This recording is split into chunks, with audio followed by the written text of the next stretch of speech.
Hi, welcome back to the channel, or welcome to the channel if you've not watched me before, so welcome.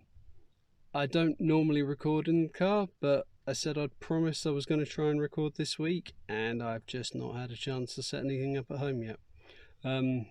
Because I've not had a chance to set anything up at home yet, it goes to say I haven't had a chance to do a new intro for this if it turns into a series either. So, in the meantime, run the old one.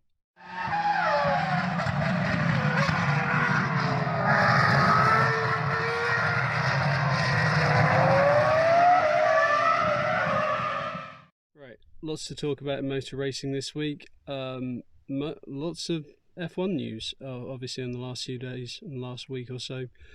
Kicking off with Kimi's retirement at Alpha. What can you say about Kimi? It's a bit of a change in the guard, changing of new era type stuff going on. It's been fun, Kimi. It's been an experience. It's time for someone else, perhaps. But good luck to him. Then Valtteri going to there. What we've seen, it's difficult to judge Valtteri at Mercedes because he was going into a new team which was very much Lewis's team at that point. He'd won multiple championships there and whatever. Valtteri was never a bad driver. When we have to remember him when he was at his Williams period, he was considered very much an up-and-coming driver. But the task he got at Mercedes was difficult. He is a good driver.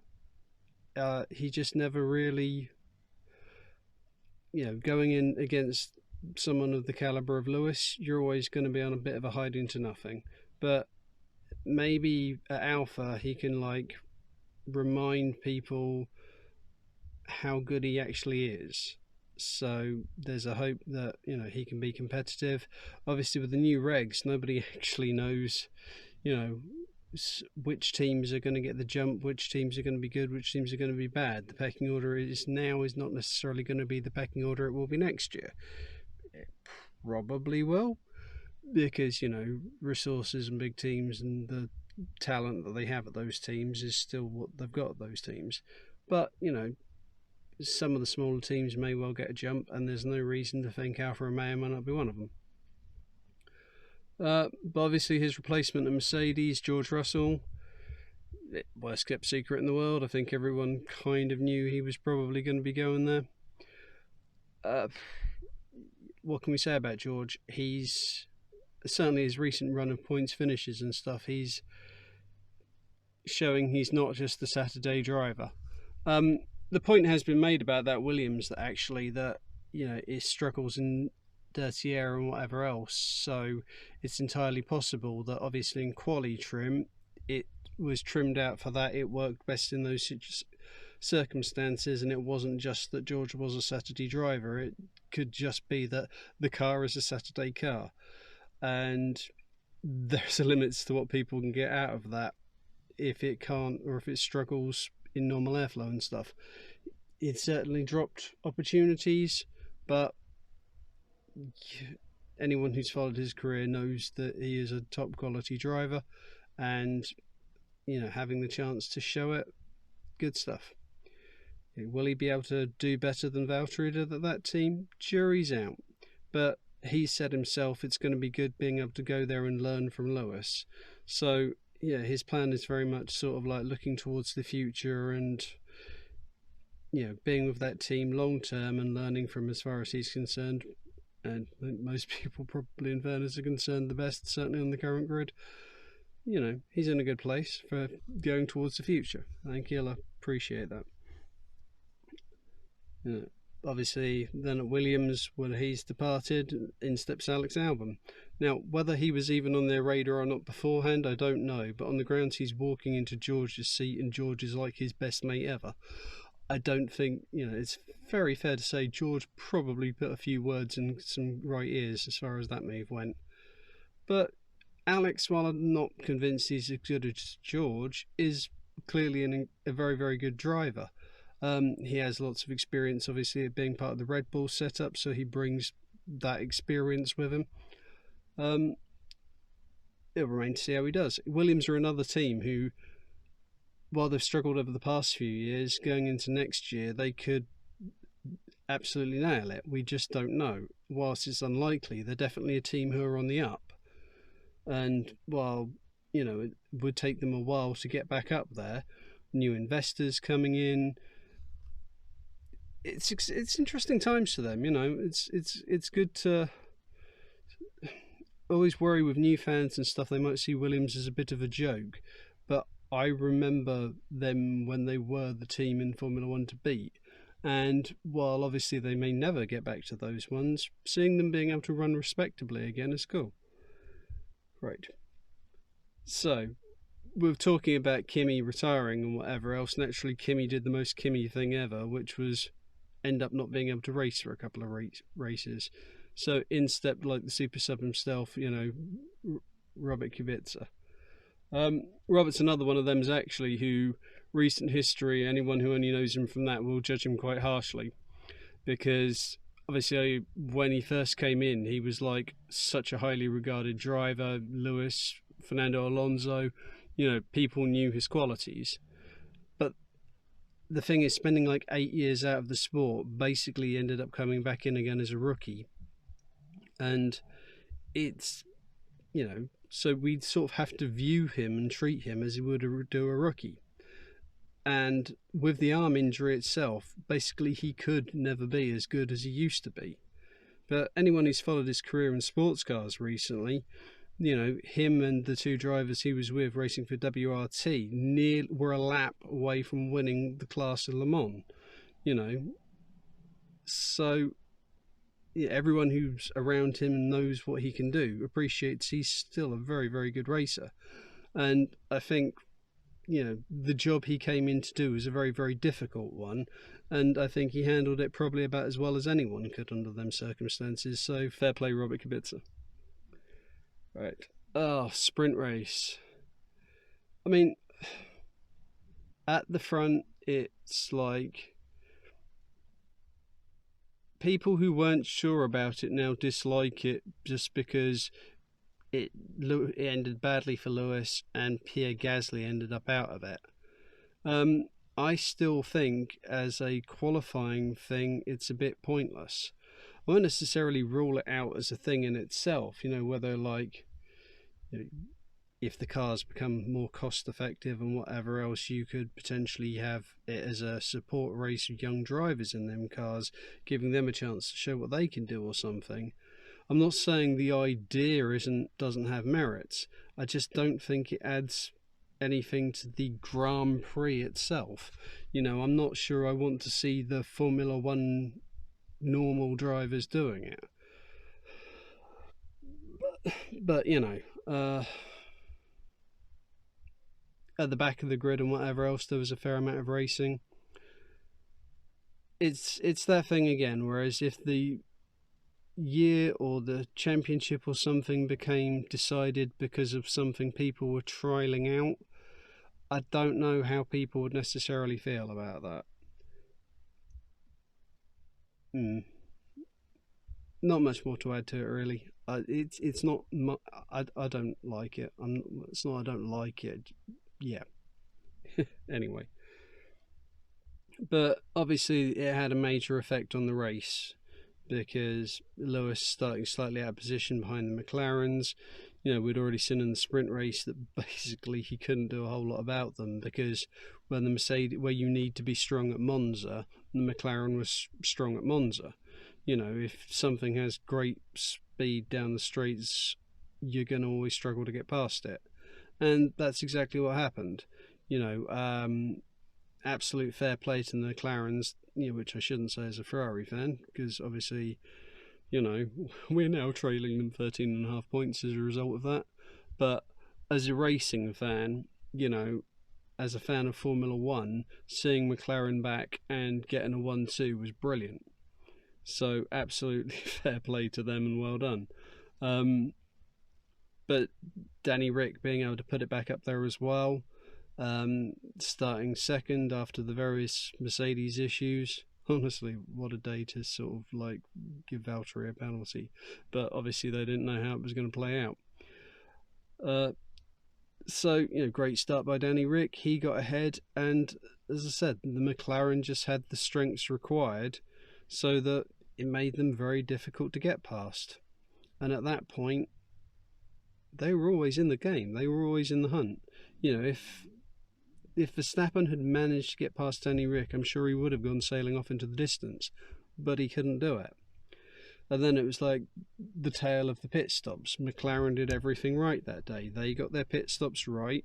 Both Mercedes and Red Bull, weirdly, got them wrong.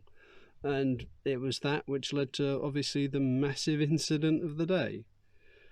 I shall talk about it in a little while, because I still want to talk about McLaren at the moment and how well they did. They did basically the perfect race. They maximised their package and what was available to them, did everything they could do, and that's what you need to do. They've a very professional, highly motivated, outfit at the moment, and they're doing the stuff right they need to be doing. So let's say congratulations to them. Surprise, perhaps driver of the day for me was Valtteri, because this time last year we were talking about how much of a dreadful race he had, and he'd got stuck in the pack and couldn't overtake anyone and couldn't do anything. And this year it was just like no one else could overtake. Valtteri carved through the field like, a hot knife through butter. Overused metaphor, but true. Different Valtteri. So whether it was sort of like now he knows what he's doing next year, he's got long-term contract for a couple of years, so he's motivated and wants to enjoy the racing, go out there and do his best, and maybe there's a relief off it, a weight off his shoulders or whatever, I don't know. But probably driver of the day for me. The telling part is he started where he did, Sergio Perez started where he did, and you look at where they finished, and yeah, well done, Valtteri. So all of this takes us to that moment. Possibly one of the season-defining moments. I mean, I said previously in a video after the Silverstone one that basically this is where we're at, because you have two massively driven, committed drivers who are fighting for a world championship. And we've not really seen it that much recently, where, the two people fighting for a championship are on track quite often, because you didn't have two people fighting for a championship in recent years. But, this, and the thing is, with the Rosberg-Hamilton thing, you had the thing where they were in the same team. So, obviously, team dynamics was, you've got to avoid crashing, which they failed to do spectacularly.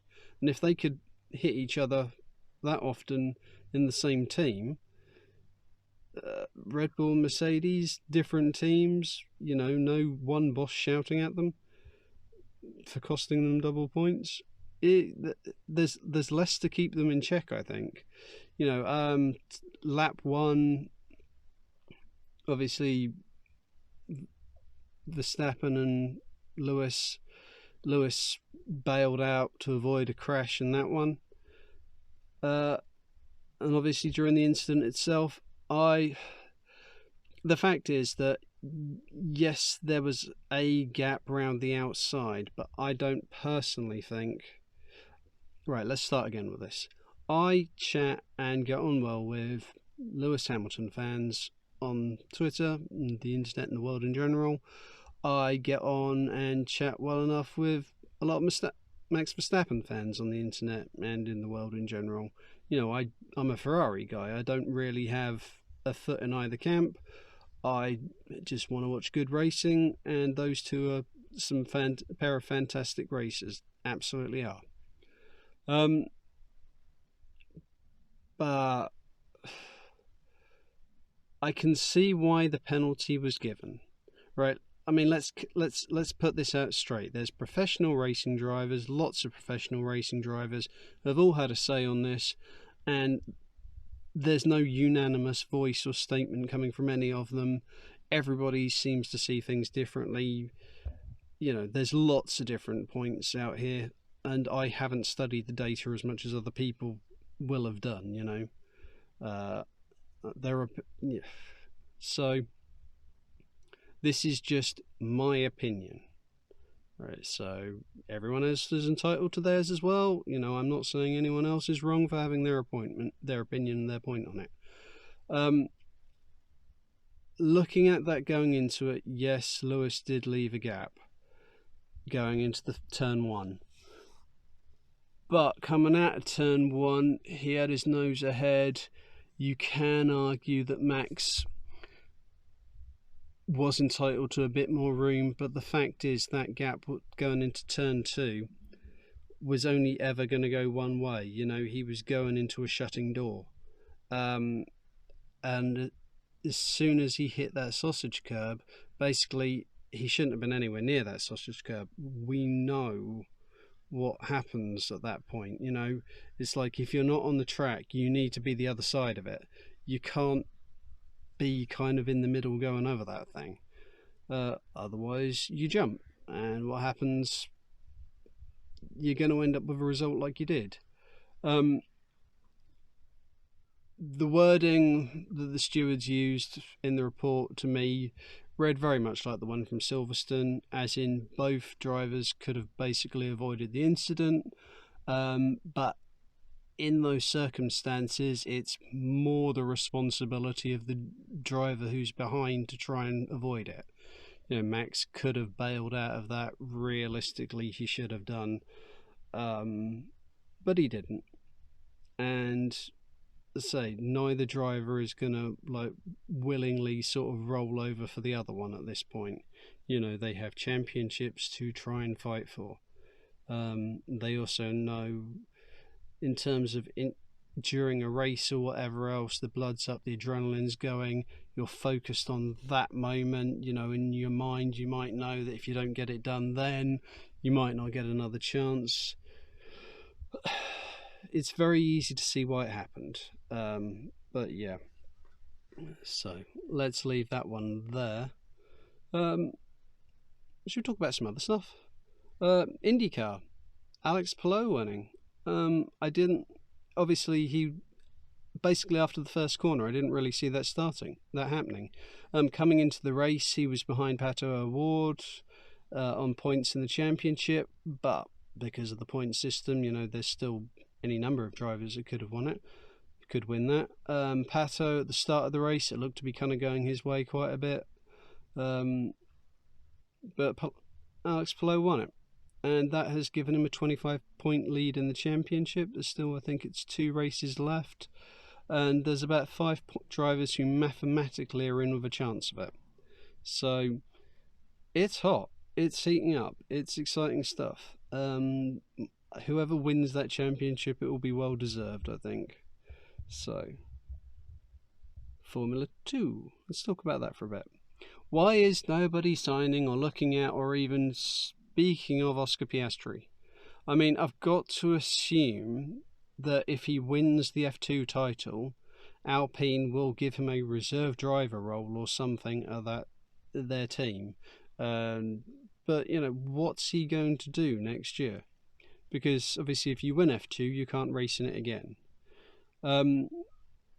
He's managed by Mark Webber, who of course managed Mitch Evans in the past, and Mitch Evans was another one who had the potential to get an F1, didn't perhaps have the support or the backing, just because Southern Hemisphere drivers traditionally aren't the richest in the world.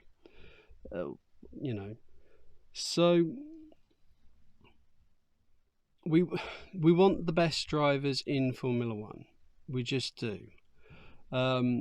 And he's won 2 titles in 2 years, looking at possibly making it a 3rd title in 3 years. And the fact he's not on anyone's radar is a little bit alarming. Perhaps it says not a lot about the sport. The guy's fighting against Guan Yu Zhou, all the experience in the world as far as racing goes. I remember seeing him racing in Toyota Racing Series back in 2016. Ferrari Academy driver at that point, and he's that guy who is decent but not consistently reliable enough to perhaps win titles. which is a weird thing to say as he's fighting for the title in F2 this year, I know. But when you look at the levels of experience that he's got by comparison, I can't help thinking it would be Oscar would be talking about if it wasn't for the fact Guan Yu Zhou has got a more significant budget and backing behind him. Just say, it's not to say he wouldn't make a good driver in Formula One, and he could definitely help a team out financially. To all intents and purposes, he seems to be a good guy. So I don't want to diss him. I'm not dissing him. Obviously, he's achieving his stuff. Excellent work for him. But if he finishes second in Formula 2 and Oscar Piastri wins it and Zhou gets a seat and Oscar doesn't, it's going to raise the usual questions. And we know it's a money-driven sport and we kind of have to deal with that, but it doesn't make it look good, does it? I'm sure that there's much more in that story and we'll see how it plays out. But somebody needs to be talking about Oscar. But there you go. Formula Regional European Championship by Alpine. Frecker. That is such a mouthful trying to say that. And obviously this was an unusual race weekend because the guy who's been absolutely dominating the championship didn't win one of the races. He finished second. But, we, out of seemingly nowhere, for anyone who doesn't know who he is, Franco Colapinto absolutely dominated. And this was sort of, he was one of the guys going into the season we were flagging as potentially a title championship winner. He was one of the big names. But kind of like for budgetary reasons almost, his eyes to a certain extent was kind of taken off it. And he was like doing sports cars and stuff as well, so he'd missed early rounds because of that. He'd had terrible luck and reliability, and it just wasn't coming together for him. And then this weekend, all of a sudden, for no apparent reason, just snap. It's like, oh, Franco's back. So congratulations to him. I can't. It's just like if we could have seen that earlier. This is the guy that we know. This is what we know he can do. But no. So congratulations to him on a great weekend. It's unfortunately a bit late for a championship challenge now, even if you could do that every weekend. But good luck to him.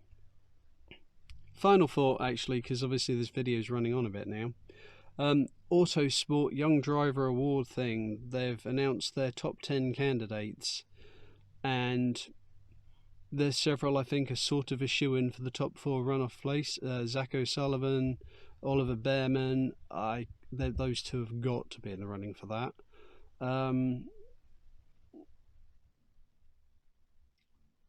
And there's a few others who are doing well, but it's a case of seeing how the season plays out, how the championships they're in play out. Jamie Chadwick, for example, is one of the possible contenders. She may get another run at it if she wins the title, basically, in W Series. I think that may or may not be the deal breaker on that one. Ayrton Simmons, of course, is another name who's run up, and heart and head stuff. Obviously, I want to see him being one of the 4 that's in there because supported him for quite a few years now. The only issue is basically after Brands Hatch and having a car sitting on top of his car, which may or may not have done damage to the car a bit for the next few rounds after that. He lost so much momentum at the start of the year that while he's on a great comeback charge now and potentially finishing second in GB3, formerly British F3,